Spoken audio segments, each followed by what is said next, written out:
फिर लेकर आया हूँ एक और प्रेरक सामाजिक कहानी जिसका नाम है रिश्तों की डोर टूटे ना। दोस्तों, अगर आप हमारे चैनल पर पहली बार आए हैं तो चैनल को सब्सक्राइब कीजिए, साथ में लगे बेल आइकन को प्रेस कीजिए ताकि सबसे पहले हमारी कहानी आप सुन सकें। तो आइए कहानी शुरू करते हैं। मैं और माधव एक ही स्कूल में शिक्षक थे और साथ ही हम दोनों अच्छे मित्र भी थे। माधव एक सप्ताह से स्कूल से छुट्टी लिया हुआ था क्योंकि उसके पिताजी बहुत ही बीमार थे। उनके इलाज के लिए पटना ले गया था। पटना से कल ही वापस लौटा था। आज संडे का दिन था और स्कूल में छुट्टी भी थी, तो मैंने सोचा माधव के पिताजी से मिलकर आते हैं। दिन में धूप ज्यादा था तो मैंने सोचा शाम को ही जाता हूँ। शाम के 5 बजे मैं माधव के घर पहुँचा। बाहर माधव का लड़का सोनू खेल रहा था। मैंने पूछा, तुम्हारे पापा कहाँ हैं? तो उसने कहा, पापा दादाजी के पास बैठे हैं। मैंने सोनू से ही पूछा कि दादाजी का कमरा कौन सा है? सोनू ने इशारे से ही माधव के बाबूजी का कमरा मुझे बता दिया। मैं कमरे के अंदर पहुंचा, माधव से गले मिला और माधव के बाबूजी को पैर छूकर प्रणाम किया। माधव के बाबूजी का हाल चाल पूछा तो उन्होंने बताया पहले से अब ठीक है। माधव के बाबूजी ने यह भी बताया कि माधव मेरी बहुत सेवा करता है। अगर यह ना होता तो आज मैं जिंदा नहीं होता। माधव की माँ तो कब के मुझे छोड़कर चली गई, लेकिन माधव ने मेरी पत्नी और बेटा दोनों का प्यार दिया है और माधव के बच्चे और माधव की पत्नी भी मेरी खूब सेवा करते हैं। एक आवाज पर दौड़े चले आते हैं। इतना कहने की देर थी, माधव ने पलटकर कहा, बाबूजी आप कैसी बात करते हैं? मेरी वजह से आप नहीं हैं, बल्कि आपकी वजह से मैं हूँ। आपने इस समाज में इतना नाम कमाया है। मेरा हर काम आपके नाम से ही हो जाता है। आपके नाम से बड़े दुकानदार मुझे उधार सामान दे देता है जो मैं बेचकर उसे वापस कर देता हूँ। यह सब आपके अच्छे कर्मों का ही फल है।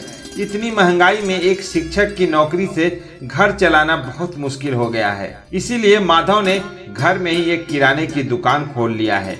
उसकी पत्नी माधव के नहीं रहने पर दुकान चलाती है। थोड़ी देर बाद माधव बोला, अजय आ जाओ, बाहर बैठते हैं। मैं माधव के साथ बाहर दरवाजे के पास कुर्सी लगाकर बैठ गया। माधव की पत्नी ने 2 कप चाय लाकर दिया।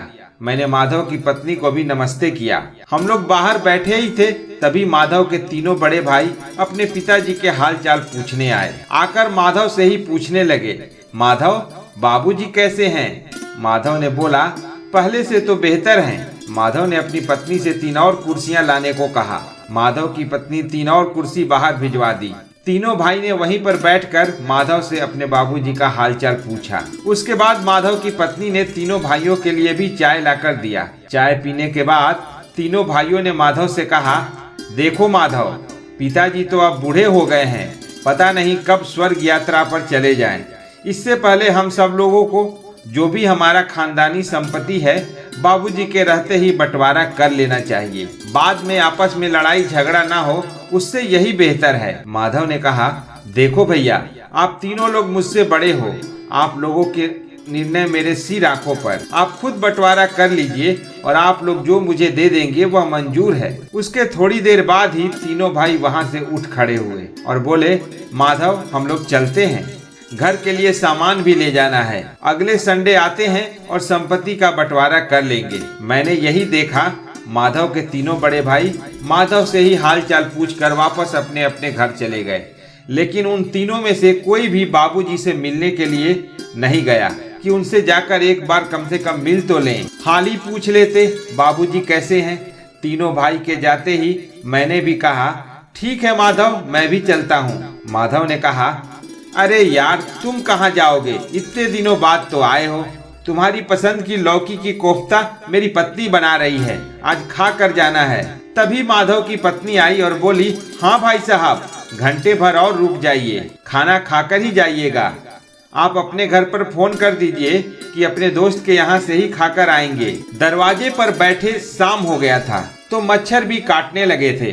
माधव ने कहा, चलो आओ घर में बैठते हैं। घर में बैठने के साथ ही मैंने अपने दोस्त से पूछा, माधव मेरे दोस्त, आज तुम्हारे पिताजी 1 साल से बिस्तर पर हैं और तेरे पास रहते हैं। क्या तेरे मन में कभी यह ख्याल नहीं आता कि आखिर तेरे बाबूजी के 4 पुत्र हैं, तुम ही अपने बाबूजी को अपने पास क्यों रखे हो? चारों भाई को 3-3 महीने अपने पास बाबूजी को रखना चाहिए। सिर्फ तुम्हारे ही बाबूजी थोड़े हैं। मैं अपने दोस्त माधव का उत्तर सुनकर तो दंग ही रह गया। बोला, मेरे भाई अजय, हम 4 भाई और 3 बहनें हैं। पिताजी ने तीनों बहनों की शादी बहुत अच्छे घर में किया है और हम चारों भाइयों को भी पढ़ा लिखा कर काबिल इंसान बनाया है। उन्होंने हम सबको पालने में अपनी पूरी जिंदगी लगा दी है। उन्होंने अपने सुख की भी परवाह नहीं की। मेरे बाबूजी आज तक शहर नहीं गए कि शहर कैसा होता है। हम लोगों के पालन पोषण में ही अपनी पूरी जिंदगी लगा दी। तुम्हें तो पता ही है कि मेरी माँ की मृत्यु बचपन में ही हो गई, लेकिन मेरे पिताजी ने कभी भी हम सबको यह महसूस नहीं होने दिया कि मेरी माँ नहीं है। यहाँ तक कि कई बार तो वह हमारा पसंदीदा खाना भी बनाते थे।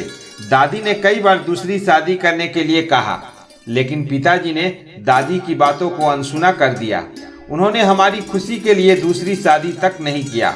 पता नहीं सौतेली माँ हमारे साथ कैसा व्यवहार करेगी। मेरे दोस्त, आज तुम यह सब जो देख रहे हो ना, यह सब मेरे बाबूजी के कर्मों का फल है। मुझे शिक्षक बनने के लिए बीएड करना था। बाबूजी ने 1 लाख का कर्जा लेकर मुझे दिया, तब जाकर मैंने बीएड किया और आज शिक्षक के पद पर नियुक्त हूँ। सबसे अच्छी बात यह है कि बाबूजी की सेवा करने में मेरी पत्नी और मेरे बच्चों का भी सहयोग बहुत मिलता है। मेरी पत्नी तो यह सोचती है कि बाबूजी को क्या क्या खिला पिला दूं। मेरा बेटा बेटी भी अपने दादाजी के पास ही सुबह शाम बैठते हैं।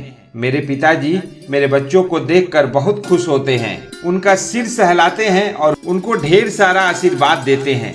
बड़ों की दुआएं और आशीर्वाद जिसके साथ हो, उसे इस दुनिया में और क्या चाहिए। जब मैं सुबह पिताजी को बाथरूम कराता हूँ और उनको नहलाता हूँ तो मुझे अपना बचपन याद आ जाता है, जब पिताजी मुझे नहलाते थे। पिताजी की सेवा करते वक्त मुझे कहीं से भी नहीं लगता है कि वह मेरे पिताजी हैं। मुझे तो ऐसा लगता है कि मेरे दोनों बच्चों के साथ मेरे घर में एक और बच्चा है जो मेरे पिताजी हैं। यह कहकर मेरा दोस्त माधव मेरे गले लगकर रोने लगा। मैंने अपने दोस्त के पीठ पर हाथ रखा और समझाया, मेरे दोस्त, तू इस दुनिया का खुशकिस्मत आदमी है जो पिताजी तेरे साथ हैं। मेरे पिताजी तो बचपन में ही गुजर गए। मुझे तो यह सेवा करने का मौका ही नहीं मिला। तेरे भाई बहुत बदनसीब हैं, क्योंकि जो जैसा करता है इस दुनिया में सब कुछ उसके आगे ही आता है। उसके बच्चे भी उसके साथ वैसे ही करते हैं। तुम देखना मेरे दोस्त, तुमने जो अपने बच्चों को संस्कार दिया है, तुम्हारे बच्चे बड़े होंगे तो अपने आप में एक मुकाम हासिल करेंगे और दूसरे बच्चों के लिए मिसाल कायम करेंगे। जाते जाते मैंने अपने दोस्त को दोबारा से गले लगाया और उसके अपने पिता के प्रति सेवा भाव की सराहना की। दोस्तों, आज के ज़माने में कुछ स्वार्थी और लालची बेटे अपने माँ बाप की सेवा करने के लिए तरह तरह के बहाने बनाते हैं। उन्हें अपने माँ बाप से आज़ादी चाहिए, ऐशो आराम की जिंदगी चाहिए। थोड़ी सुख के लिए अपने माता पिता के प्यार एवं ममता को ठुकरा देते हैं। दोस्तों, इस दुनिया में माता पिता से बढ़कर कुछ भी नहीं होता है। उनसे पूछो जिनके पिता नहीं हैं। दोस्तों, जब हमारे माँ बाप बूढ़े हो जाते हैं तो हम उनकी कितनी गलतियाँ निकालते हैं, लेकिन यह भी तो सोचो, जब आप छोटे थे तो आपने कितनी गलतियाँ की थी और वह सारी गलतियाँ आपके पिता ने और आपके माता ने माफ़ कर दिया था।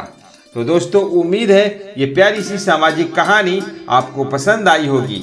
तो फिर मिलते हैं एक और नई कहानी के साथ। तब तक मुझे दीजिए इजाज़त। धन्यवाद।